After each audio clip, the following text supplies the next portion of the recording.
আসসালামু আলাইকুম, সবাইকে স্বাগত জানিয়ে শুরু করছি আমাদের আজকের পর্ব।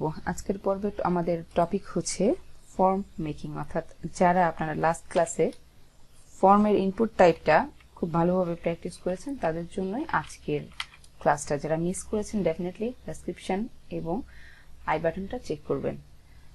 ফর্ম মেকিং আমি একটু কমেন্ট করে রাখলাম। Okay fine. তো আমরা এখন ফর্ম তৈরি করাটা শিখবো। তো আপনারা সবাই জানেন যে আমরা ইনপুট টাইপটা খুব ভালোভাবে প্র্যাকটিস করেছি। তো আমি এখানে একটা ইনপুট টাইপ নিলাম টেক্সট এবং এখানে একটা প্লেস হোল্ডার নিলাম ফার্স্ট নেম।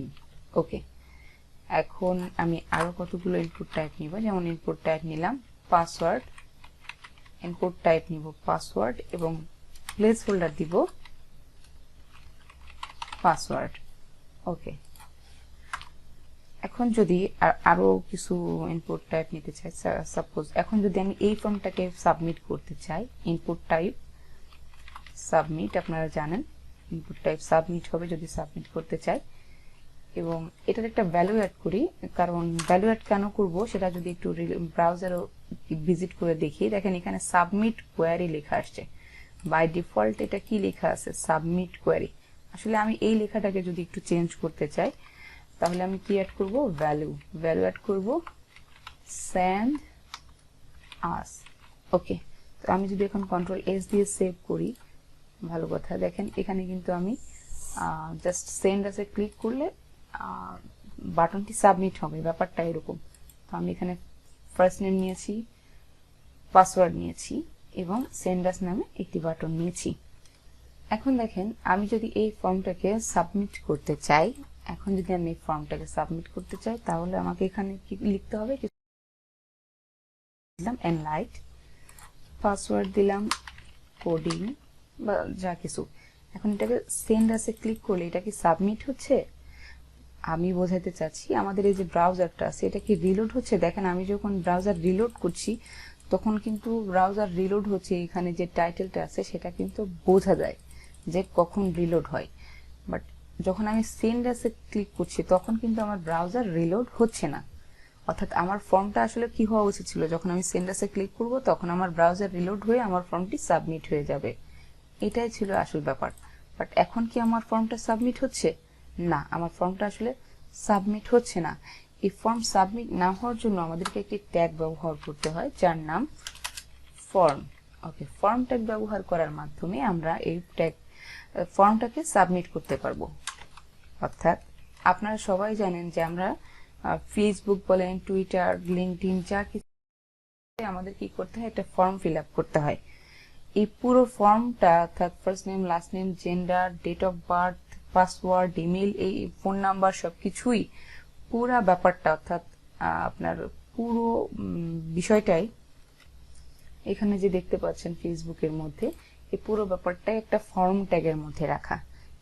এখন এখানে এই যে ফর্মের যে যত অংশ দেখতে পাচ্ছেন, যতগুলো ফিল্ড দেখতে পাচ্ছেন, ইনপুট টাইপ দেখতে পাচ্ছেন, সবকিছুই কার মধ্যে রাখা? একটা ফর্ম ট্যাগের মধ্যে রাখা। যখন আপনি সাইন আপে ক্লিক করবেন তখন কি হবে? ফর্মটা এখানে রিলোড হবে, রিলোড হয়ে সাবমিট হয়ে যাবে, এরকম ব্যাপারটা। বাট আমাদেরটা তো ফর্মটা সাবমিট হচ্ছে না, যার ফলে আমাদের কোন ট্যাগটা নিতে হবে? Form tag. এই যে ফর্ম ট্যাগ, তো ফর্ম ট্যাগের এখানে অ্যাকশনটা কি সেটা এখন না বুঝি, এটা বাদ দিয়ে দিলাম। দিয়ে আমি ফর্মটাকে ক্লোজ করব ইনপুট টাইপ শেষ হওয়ার পর। অর্থাৎ ফর্মটা আমি ইনপুট টাইপ শেষ হওয়ার পরে ফর্ম ট্যাগের পার্টটা দিব। সেভ করার পর যদি আমি এখন রিলোড দেই, দেখেন এই যে আমি যখন এখন যদি সেন্ড অ্যাস ক্লিক করি তাহলে কিন্তু ব্রাউজারটা রিলোড হচ্ছে। তার মানে কি এখন আমি সেন্ড করতে প্রস্তুত। তো আমি ফার্স্ট নেমে এখানে দিলাম এনলাইট, এখানে লিখলাম কোডিং। এখন দেখেন আমাকে পাসওয়ার্ডটা সেভও করতে বলছে। এখন অনেকের মধ্যে হয়তো প্রশ্ন থাকতে পারে, মানে আগের প্রশ্ন হয়তো থাকতে পারে যে এখানে যে পাসওয়ার্ডটা এটা কিভাবে বুঝবো। তো সেটা দেখেন এখন প্র্যাকটিক্যালি বুঝতে পারছেন। যখন আমি এখানে এনলাইট এবং এখানে কোনো একটা পাসওয়ার্ড লিখছি, সাপোজ আমি পাস লিখলাম, তো এখন সেন্ড আসে ক্লিক করার সাথে সাথে সে কিন্তু আমাকে এই ইনফরমেশনটা অর্থাৎ এটা সে তার স্টোর করতে চাচ্ছে, তাই পাসওয়ার্ডটা সেভ করতে চাচ্ছে। সো আপনারা বুঝতেই পারছেন এটা ডেফিনেটলি একটা পাসওয়ার্ড ইনপুট টাইপ। এই হচ্ছে ফর্মটা আসলে এইভাবে কাজ করে। তো আপনাদেরকে বোঝানোর সাথে যদি আমি আরো একবার একটা ইনপুট টাইপ রেডিও নেই, ইনপুট টাইপ রেডিও, জাস্ট প্র্যাকটিসের জন্য। ইনপুট টাইপ কি এটা? রেডিও। এখন যদি এটাকে একটা লেভেলের মধ্যে রাখি, ওকে, লেভেল ফরটা বাদ আমি এখানে লিখলাম ফিমেল। এটাকে কন্ট্রোল সি দিয়ে কপি করে কন্ট্রোল ভি দিলাম এবং এখানে মেলস দুইটা থাকলো। ফার্স্টের ইনপুট টাইপ রেডিওর এখানে একটা কি নিব, একটা আইডি নিব, তাই তো? আইডি, ওকে, একটা আইডি নিলাম, আইডির নাম দিলাম কি? ফিমেল, ওকে। আর ফরের মধ্যেও তাহলে কি হবে? ফিমেল। একইভাবে এখানেও একটা আইডি নিব,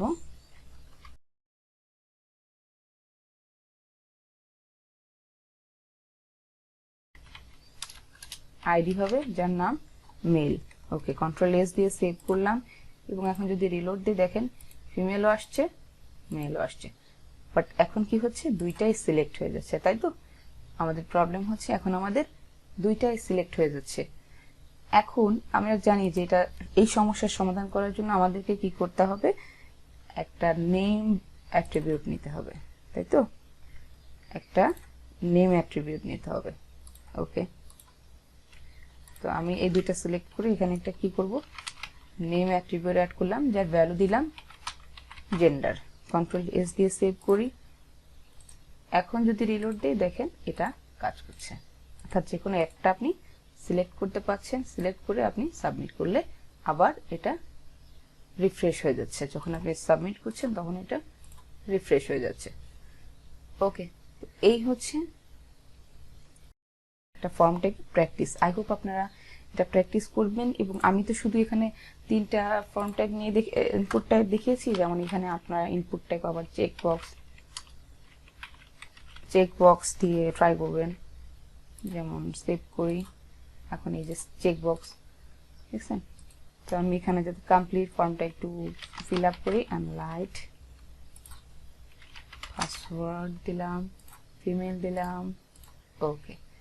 দেখেন আমি ডোন্ট সেভ দিলাম, আর আমার সাবমিট করার পর কি হচ্ছে? আমার সবগুলো ফর্ম আবার ব্ল্যাঙ্ক হয়ে যাচ্ছে।